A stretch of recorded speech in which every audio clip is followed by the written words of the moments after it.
আসসালামু আলাইকুম শেখ। ওয়ালাইকুম আসসালাম রহমতুল্লাহ বরকাত। শেখ, আমি আজকে প্রশ্ন করতে চাচ্ছি হচ্ছে শরীয়তে মধ্যমপন্থীদের নিয়ে। যেমন সম্প্রতি একটি পোস্টে দেখলাম কি যে কাট্টা সালাফি মানে মানহাজের অনুসারী বিশিষ্ট দুইজন স্কলার, তারা নাকি মানে সাময়িক মধ্যমপন্থী এরকম অবলম্বন করতেছে। যেমন সাহাবে কারামদের যুগে ফিকহি যে ইয়েগুলো ছিল, মত পার্থক্য এরকম ইয়ার ক্ষেত্রে। তো শেখ, এই ছিল আমার প্রশ্নটা, কি যে মধ্যমপন্থীদের বিষয়ে।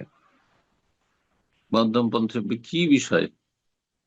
কি জিজ্ঞাসা করেন মধ্যমপন্থী বিষয়ে? ইসলাম হচ্ছে মধ্যম পন্থা। ইসলামের প্রতিটি ক্ষেত্রে মধ্যমপন্থী হতে হবে, কিন্তু নিজের মতো করে ব্যাখ্যা করলে তো হবে না।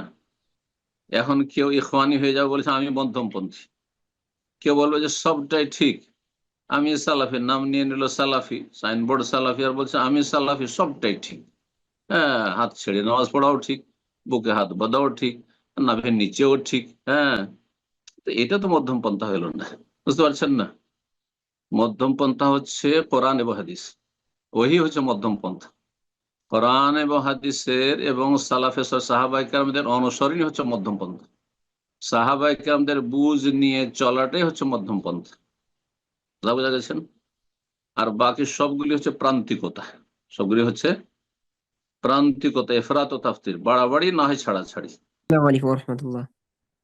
ওয়ালাইকুম আসসালাম রহমতুল্লাহ বরকাত। জি। শেখ, আমার প্রশ্ন হচ্ছে মাদ্রাসা থেকে মানে প্রতিযোগিতা হয়, যেমন সিরাত, তারপর বিভিন্ন এরকম আকীদার বইগুলো থাকে।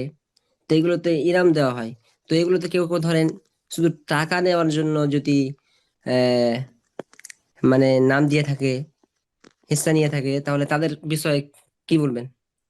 মানে এই ইসলামিক প্রতিযোগিতাগুলিতে যদি অংশ নেই, হ্যাঁ, পুরস্কার পাওয়ার জন্য, এটাই জি। তো সে পুরস্কারই পাবে। জ্ঞান চর্চার জন্য নয়, দিন শিখার জন্য নয়, বরং সে কি জন্য একটা ইসলামিক বই পুস্তক পড়েছে বা একটা ইসলামিক লেকচার শুনেছে, প্রস্তুতি নিয়েছে, সে পুরস্কার পাওয়ার জন্য। তাই ফালাহুর মা নাওয়া, নবী সাল্লাল্লাহু আলাইহি ওয়াসাল্লাম বলেছেন, যে ব্যক্তি যেই নিয়তে কাজ করবে সেটাই পাবে। ইন্নামাল আমালু বিন্নিয়াহ। মানুষের আমল কর্ম নির্ভরশীল তার নিয়তের উপর। তার নিয়ত যদি শুধু নিছক পুরস্কার পাওয়া থাকে তো পুরস্কার পাবে।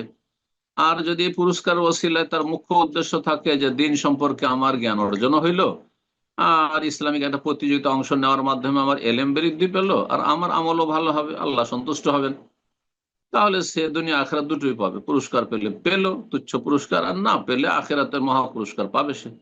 কিন্তু শুধু যারা পয়সার জন্য কাজ করবে তারা সেটি পাবে। ওয়া ইন্নামা লিকুল্লি ইমরিইন মা নাওয়া। প্রতিটি মানুষ তাই পায় বা তাই পাবে যার নিয়ত করবে। যে যা নিয়ত করবে সেটি পাবে। আল্লাহ হিদায়াত দান করুন।